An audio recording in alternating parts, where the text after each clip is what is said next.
Déjà sur ce plateau, chers téléspectateurs, vous nous suivez de partout, vous nous suivez à Mahagi, vous nous suivez à Massissi, vous nous suivez depuis Bukavu. Donc vous qui nous suivez depuis Bukavu, nous vous saluons aussi. Et donc vous nous suivez également depuis Kindu, Punya, vous nous suivez depuis Kabambare, pourquoi pas à Kongolo, hein, vous qui êtes branchés depuis Kisangani, vous qui êtes branchés depuis Inongo, Kenge, Kikwiti.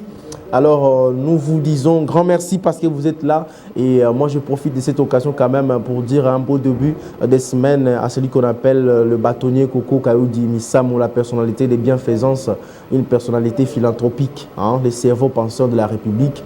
Et donc, maye les ali, maye les peboigna et ali na katinaye. Et donc, ceux qui ont au leki na cabinet oyoye, tango azala qui ko prester en tant qu'avocat comme il se doit en tout cas, yeba que non et long rande kozala. Mais les lots oyo azo transmettre connaissance en tout cas, il faut quand même tout louer cette personnalité qu'il est. Et donc cette personnalité au Azali, les bâtonniers Koko Kayoudi Missa, mon bon début de semaine à vous. Alors, avec notre invité sur ce plateau, je vais d'abord le saluer avant d'annoncer la thématique. Monsieur Emmanuel Mouenge est l'habitué. Toujours des livres à côté, Emmanuel Mouenge. Les politologues scientifiques congolais. Apparemment, vous commencez vraiment à obliger les gens de lire aussi. J'avais dit que... Bonjour et bienvenue. Bonjour, monsieur Hervé. Bonjour aux Congolais qui me suivent de partout. N'a pas ça va mbote na lingala. Mbote na bakongoma n'ignon so besoin na surtout basanga qui peut faire ma lingala. Oh, comment peut ba lingala? Oui, oui.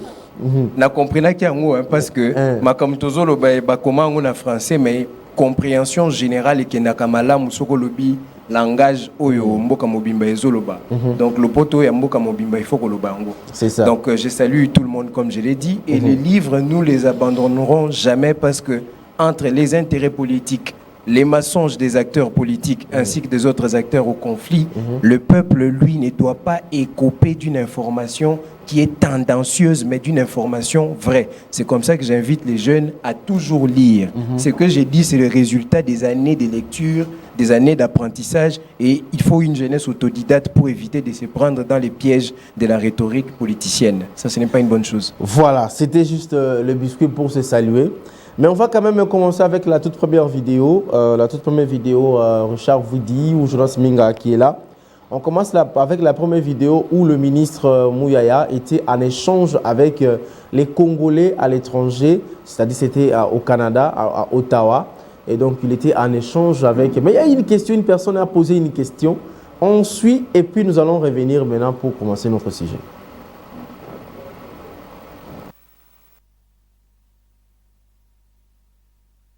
Merci beaucoup. Mon nom c'est Peter Mbanza, apôtre, entrepreneur ici au Canada. Moi, je viens directement à Bunagana, là où il y a ce conflit. Tout ce que vous parlez, donc, c'est moi. Question.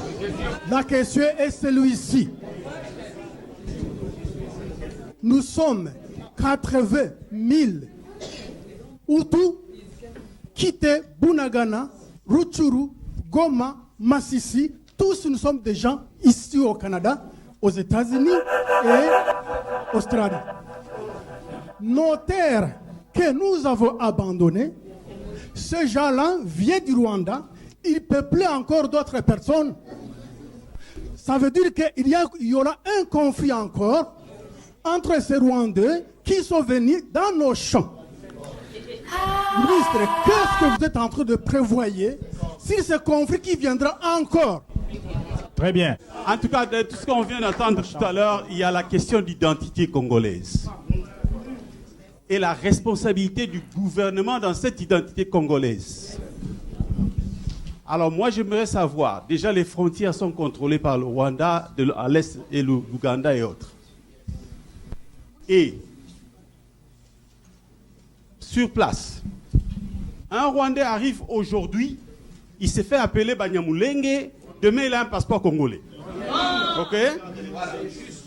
Même ici au Canada, nous avons tellement beaucoup de gens qui se disent congolais et qui m'ont rencontré à la porte ici. Heureusement que ce n'était pas vous le ministre, il allait en découdre avec vous. Je ne fais pas de commentaires sur leur identité, mais on comprend tout de suite quand on les voit. il se pose un sérieux problème dans le contrôle de la question d'identité congolaise. Et c'est quoi la responsabilité du gouvernement?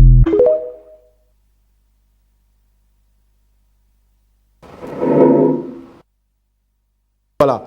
Et la question d'identité en République démocratique du Congo se pose cette question. Est-ce que la crise à l'est de la République démocratique du Congo est une crise identitaire?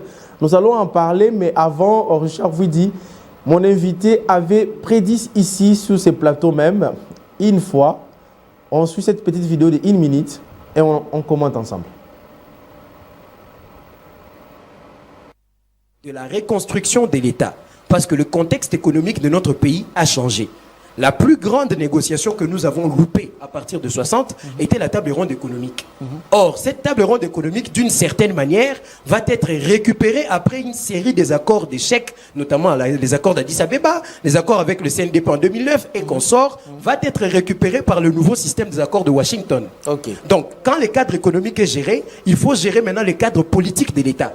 L'État va être géré comment? En fonction de ces nouveaux accords et des avantages que ça peut nous procurer en termes d'investissement et des relations qu'on peut mettre avec les États-Unis, comment on va gérer l'État. Comment résoudre le problème des causes profondes de la crise. Et ces causes profondes, je les ai citées ici, c'est la crise identitaire artificielle qu'on a créée de toutes pièces sur la question de Banyamulenge. Il faut revoir les contextes de l'acquisition de la nationalité d'origine dans notre loi pour qu'on arrête d'instrumentaliser ces communautés en les faisant croire qu'ils ont des terres ici. Les dialogues doivent porter sur des thèmes comme les changements de la Constitution, par exemple. Et toutes ces choses doivent être débattues dans un contexte d'un dialogue de refondation de l'État. Pas un dialogue avec des rebelles qui viennent profiter encore du même système qui les place.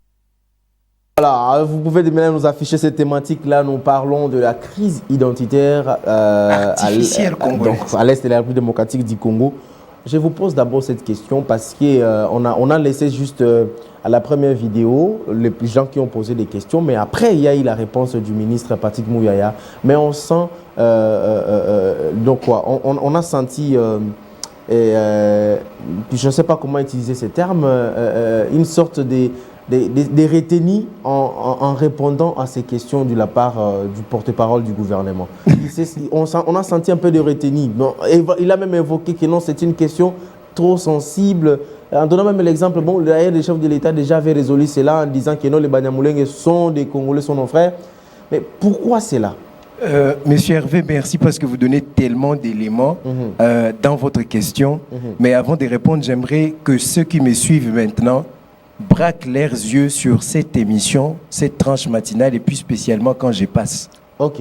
Parce que c'est très important. Là, c'est une vidéo qui remonte il y a plusieurs mois. Oui. Mais je rappelle ici qu'il y a pratiquement 2 ans, nous en avons encore parlé, Oui. j'étais en chemise marron. Ok. Moi, j'aime quand la science rattrape les intérêts politiques Ok.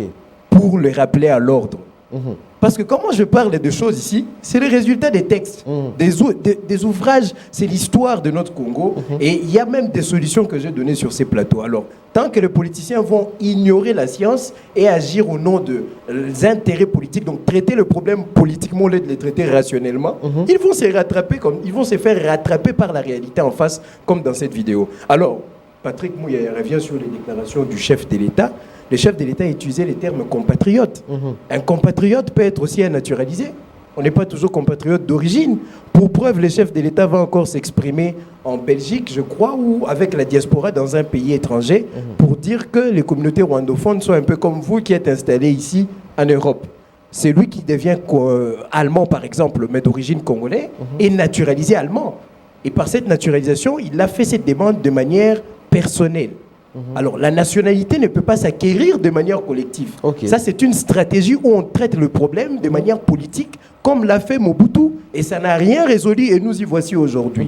Seulement, la décision de 1981 doit être un mobile qu'on peut prendre, un élément clé qu'on peut toucher pour constituer le nouveau droit qui va naître du dialogue spécifique dont moi je parle ici depuis plusieurs années. Je suis même passé au journal dans une chaîne de l'un de vos confrères. J'en ai parlé. Puisque le vrai dialogue doit traiter le problème lié à la réelle crise. Et dans cette crise, il y a des acteurs. Or, la crise ici n'est pas une crise de légitimité. La crise ici n'est pas une crise de légalité, mais on a une crise sécuritaire, mais qui a un soubassement sociologique. D'où l'usurpation même de l'identité et les réclamations outrecuidantes. C'est que moi j'ai appelé la crise identitaire congolaise artificielle. Donc on a créé une fausse crise en se servant des éléments qui auraient pu valoriser ou justifier la naissance d'un droit accordé à des populations qui ont vécu au Congo dans des contextes très particuliers, mais on a voulu exagérer le contexte d'acquisition de leurs droits pour en faire une revendication armée. Et tout commence avec Bisengimana, je l'ai expliqué dans ces plateaux ici. Un réfugié qui a voulu créer un droit d'origine pour des populations qui étaient dans un contexte différent du sien. Ok. Et tout est parti de là. Et quand vous vous plaignez du fait que Patrick Mouya n'a pas donné une réponse claire, mais moi j'ai encore un ouvrage qui va vous dire pourquoi Patrick Mouya ne s'est pas exprimé de manière claire comme moi je l'ai fait. Parce que moi je suis protégé par la science. Si quelqu'un a un problème avec moi, ben il n'a qu'à consulter aussi la science et les livres. Il consulte la science et des ouvrages. Moi j'aime les débats des écrits. Ça c'est un bon débat. Hein, les débats des réflexions, pas les débats où quelqu'un vient défendre son leader, vient défendre le président de son parti politique. Ça ce sont des petits débats. Les jeunes d'aujourd'hui doivent bâtir un Congo de demain avec la qualité et non les intentions politiciennes. Qu'est dit cet ouvrage? L'ouvrage s'intitule Les marionnettes congolaises. Je l'ai déjà lu dans cette émission. Exact. Ça fait allusion au pantin.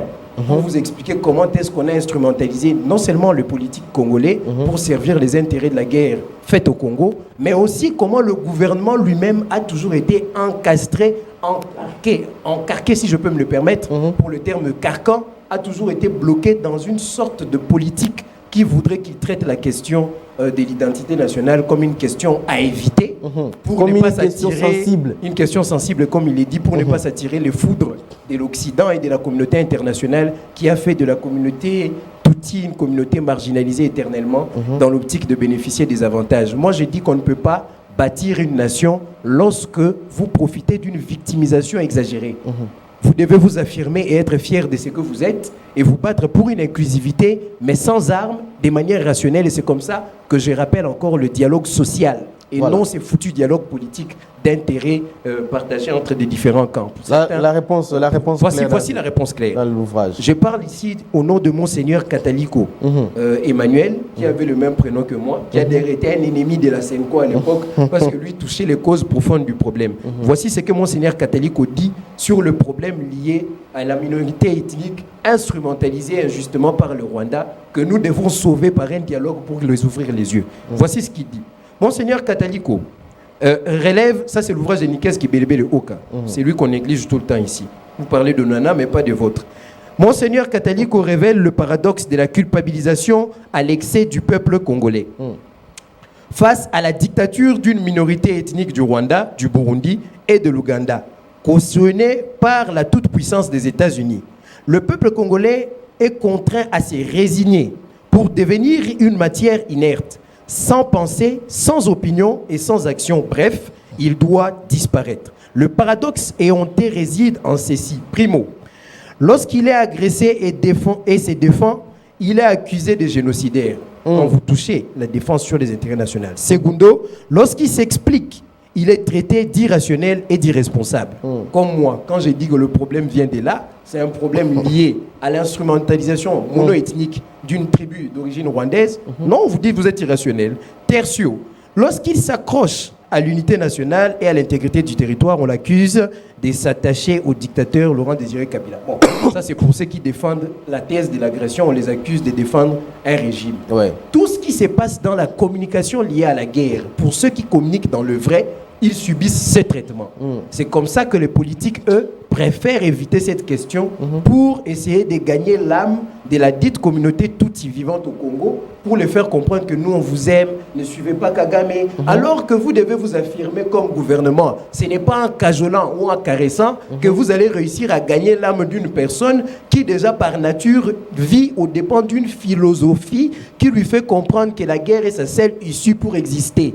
On combat une philosophie par une autre philosophie, une pensée par une autre pensée. Regardez comment le Rwanda s'organise pour créer cette crise congolaise identitaire artificielle. Le Rwanda enseigne dans ses écoles que le Kivu leur appartient est beaucoup plus en forme de Tutsi. C'est comme ça que Kagame instrumentalise les Tutsis de partout pour qu'ils aient une mentalité de conquérants. Regardez ce qui se passe en Ouganda avec les Banyankole.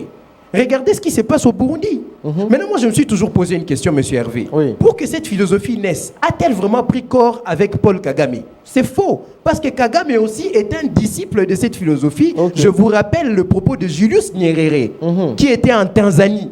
Et si j'ai vraiment 1 heure d'émission, je peux expliquer tout preuve à l'appui. Julius Nyerere fait partie des précurseurs de la thèse de la crise identitaire congolaise artificielle, puisqu'il va déclarer que les terres du Kivu appartiennent aux Tutsis et au Rwanda. Ok. Et pourtant, moi, je tiens avec moi un ouvrage qui est plus vieux que tous les livres qu'on vous a présentés dans les médias ici. C'est un ouvrage de collection. Sachant que malheur peut arriver, je l'ai scanné et j'ai envoyé à 8 autres qui sont semblables à moi qui possèdent ça. Je vous présente l'ouvrage de Pierre Daye. Cet ouvrage, c'est Connaître le Congo belge. Publié en 1927. Quand vous calculez, nous sommes à près d'un siècle que cet ouvrage est sorti. Donc l'année prochaine, ça fera C'est un siècle. On va vous donner les origines des tribus, des ethnies vivantes au Congo. On va vous donner le contexte même de 2 royaumes du Rwanda, celui de Muzinga et de Mwambutsa, dans le Urundi et dans le Rwanda, donc Burundi et Rwanda. Et on va vous donner les guerres que le royaume du Rwanda, Tutifone, ont faites contre les Baoundé et le royaume de Chi. Des Bashi. Le Bushi, le royaume Bushi. Vous allez comprendre comment les invasions ont été repoussées. Et c'est ainsi que de cet ouvrage va naître en 1962 l'ouvrage de monsieur, je n'ai pas amené ça, de monsieur Jean Vanzina, qui était un historien belge qui va écrire sur l'origine du royaume du Rwanda et l'ethnographie du Congo, dans lesquels il va affirmer qu'il n'y a jamais eu une seule chefferie Tutsi dans les Kivu. Et ça m'étonne lorsque je vois aujourd'hui les notables du Kivu qui s'expriment dans la vérité historique de ce que je suis en train de dire ici. Mais ceux-ci sont mis de côté, mais on privilège d'abord le fait de caresser, de garder en sa présence, d'agir au nom de cette victimisation qui peut causer préjudice au gouvernement pour être taxé des marginalistes. Parce que cette histoire ne fait que se répéter. Après, donc déjà avec Mobutu, avec la rébellion de Afdel, on a parlé encore de la même question. Musée Laurent Désiré Kabila au pouvoir, on a parlé de la même question. Toutes ces rébellions qui viennent de ces côtés-là, on parle toujours de la même question. Mais quelle doit être alors la position claire du gouvernement par rapport à tous ces faits historiques? Moi, je pense que le gouvernement doit se réserver de communiquer là-dessus, mais le gouvernement doit agir dans le sens de ce que je dis. En parlant d'ailleurs d'informations, j'avais oublié de vous présenter l'ethnographie du Congo publiée en 1927. Dans cet ouvrage, la voici. La carte est authentique. C'est lui qui la veut, vient me chercher. Vous l'aurez en scan. Et dans cette carte-là, tout cela, on ne trouve pas. Vous n'avez pas. Ça n'existe pas. Le problème ici, c'est que nous venons d'un contexte historique qui a été fait d'un mélange de cultures, mais sans dénaturer la nature profonde de l'ethnographie du Congo en 1885, quand on a formé les frontières du Congo, qui est très bien connu, où vous ne trouverez ni tribu Banyamulenge ou tribu Tutsi possédant des terres ici. D'ailleurs, il y a une question qu'on a posée à Patrick Mouyaya, que moi j'ai annoncé ici il y a une année. J'ai dit comment faire la différence entre un Tutsi réfugié en 96, entre un Tutsi qui est venu à travers qui est réfugié de 62, 61, 60, entre un Tutsi qui se veut être Banyamulenge, encore faudrait-il nous expliquer ce que c'est un Banyamulenge, et entre un Tutsi qui est entré en 2021 quand les M23 ont pris en otage le pays et dans toutes ces régions, Bunagana, Gisenyi, tous ceux qui sont entrés jusqu'à aujourd'hui, comment vous allez les différencier? Puisque finalement, pour éviter de problèmes, vous allez venir faire comme Mobutu, une décision politique. On donne à tout le monde en pensant que ça va changer. Et pourtant, ceux qui sont venus de là-bas, vous ne le maîtrisez pas. Ils peuvent créer une autre poche de tension et le Congo continuera toujours comme ça puisque c'est un conflit exporté. Les Tutsis et les Hutus doivent être dans un dialogue clair depuis le Rwanda avant d'être d'ailleurs ici. Et maintenant, qu'est-ce que le gouvernement doit faire? De manière simple, c'est organiser un dialogue purement social, interethnique. Les chefs de l'État doivent rencontrer les chefs coutumiers très bientôt, là, je ne sais pas si c'est aujourd'hui. Faire de ces dialogues-là le leitmotiv qui va régler définitivement les questions liées à cette crise identitaire qui est la justification d'une guerre d'agression. C'est comme ça qu'on réfléchit quand on est scientifique. On cible le problème, les acteurs, et on les règle. Puisque l'opposition elle-même aujourd'hui ne peut pas réclamer un quelconque dialogue à l'absence d'une crise de légitimité ou de légalité. Je vous donne le contexte. Nous sommes en 2014, 2 ans avant l'année électorale, pratiquement 2 ans, avant la fin du mandat de Kabila. Voici les statistiques que vous donnent les organismes internationaux sur les marches et les différentes activités de l'opposition qui montraient clairement qu'il y a une crise de légitimité. Par rapport aussi au besoin de réviser la constitution qu'avait l'ancienne majorité. Human Rights Watch vous parlera des 36 morts qui vont de 2014 en janvier 2015. Vous aurez encore Reuters vous parle de 42 morts. La Fédération internationale des droits de l'homme vous parle de 62 morts. Et le gouvernement congolais lui avait parlé de 27 morts.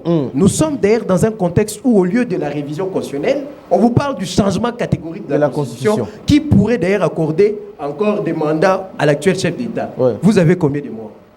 Comment on sait qu'il y a une crise de légitimité? C'est justement l'indicateur principal qu'est le peuple lorsque son assentement rencontre la vision de l'opposition et cela se manifeste par ce type d'activité. Mais vous n'avez aucune crise qui se manifeste. On va dialoguer avec l'opposition. Pourquoi? Parce qu'il y a la corruption.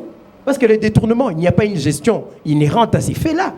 Mais est-ce que dans tout le pays du monde où il y a la corruption, le pouvoir en place est obligé de dialoguer avec l'opposition?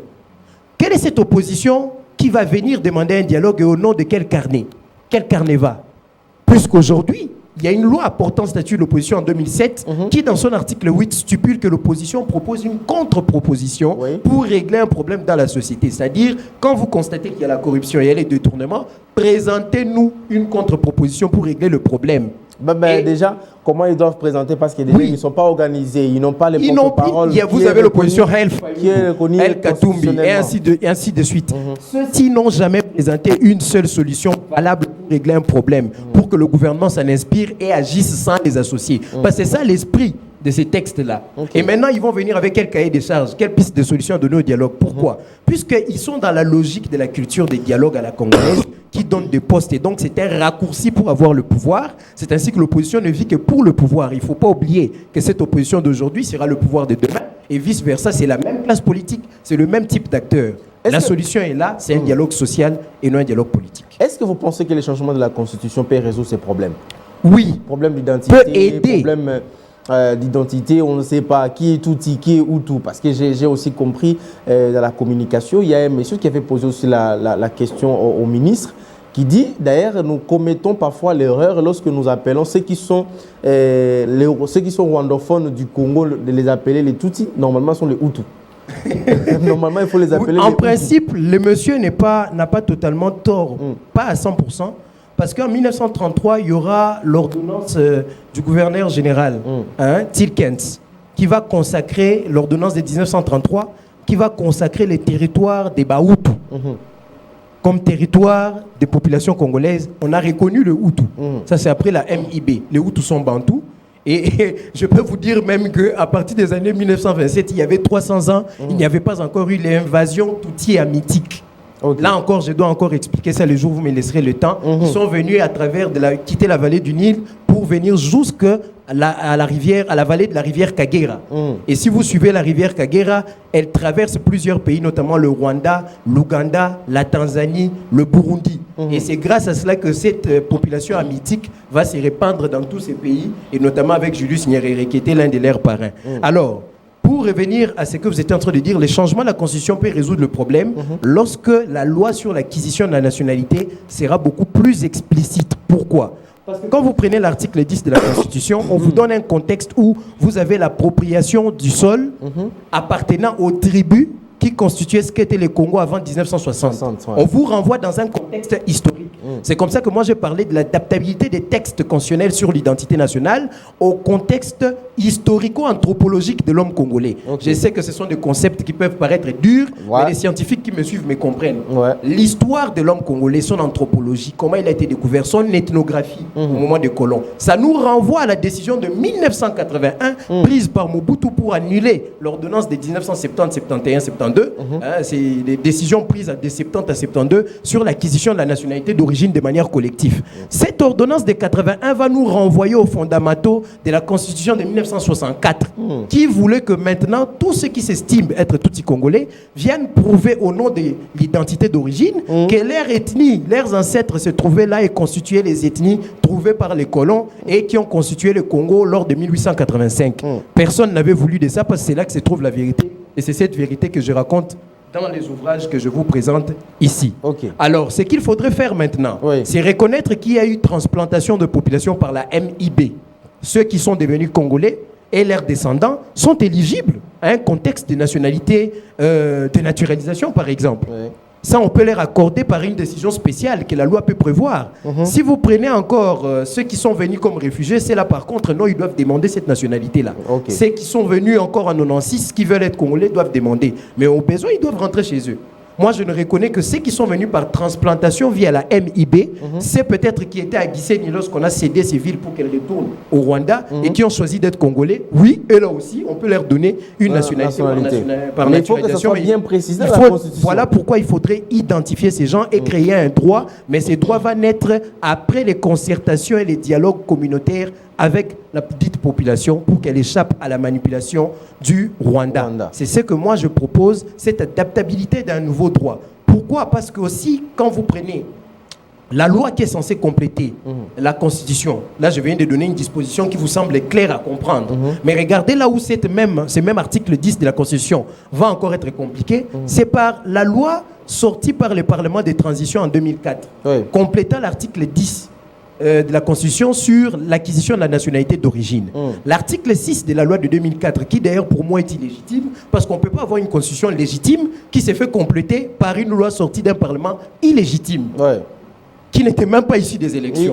L'article 6... Un parlement de transition. Un parlement de transition, des belligérants en plus. L'article 6 va vous dire clairement que les Congolais d'origine, on reprend les mêmes intitulés du texte de l'article 10, l'appartenance aux tribus qui possédaient des terres, mais on vient encore vous ajouter et les nationalités.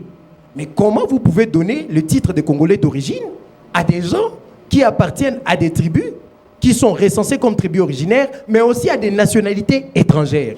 Et je signale ici que cette loi-là va naître d'un parlement conçu des accords de Sun City, qui sont les accords qui ont réuni 3 pays, à savoir l'Ouganda, le Rwanda et le Congo. Sachant que dans le contexte du Congo, à l'époque, il était dirigé par un pouvoir pro-rwandais, ce n'était que l'assemblée des agresseurs qui ont décidé d'un texte qui devait légitimer l'agression demain et faire des nationalités étrangères, des nationalités d'origine. Donc aujourd'hui, un dialogue social s'impose, loin du clivage politique, pour éviter toutes sortes de solutions qui ne vont pas durer et nous remettre dans la même crise. Que les acteurs politiques d'aujourd'hui sachent que le Congo qui y aura demain aura pour responsable nous autres. Nous ne voulons pas écoper d'une erreur comme ce que Mobutu avait commis, qui va nous poursuivre toute notre vie. Refondons le Congo par des principes de vérités historiques et non par des décisions politiques pour plaire aux uns ou aux autres. Et d'ailleurs, donner des postes aux gens n'a jamais créé le patriotisme. Ça, c'est une vérité. Merci beaucoup, M. Emmanuel Moueng, la voix de la science, la voix de la science. C'est toujours bien comme ça parce que il y a des choses qu'il faut comprendre seulement scientifiquement. Donc, si vous voulez vous mettre dans les calculs politiques, politiciennes, alors là, vous ne comprendrez rien, absolument rien, et vous aurez toujours de l'ombre dans tout ça là. Une dernière phrase seulement, en lingala quand même cette fois-ci. Oui. Parce que cette solution que vous venez de proposer là, si vous le donnez maintenant en lingala, c'est dialogue social. Bah, ça, le dialogue social avec les communautés dites discriminées. Oui. Nasengi na mokonzi mboka oyo azolanda ngai mingi ya koloba ezali tokozwa kimia na mboka oyo te soki dialogue est traité ba problème réel ya mboka te problème réel wana ezali instrumentalisation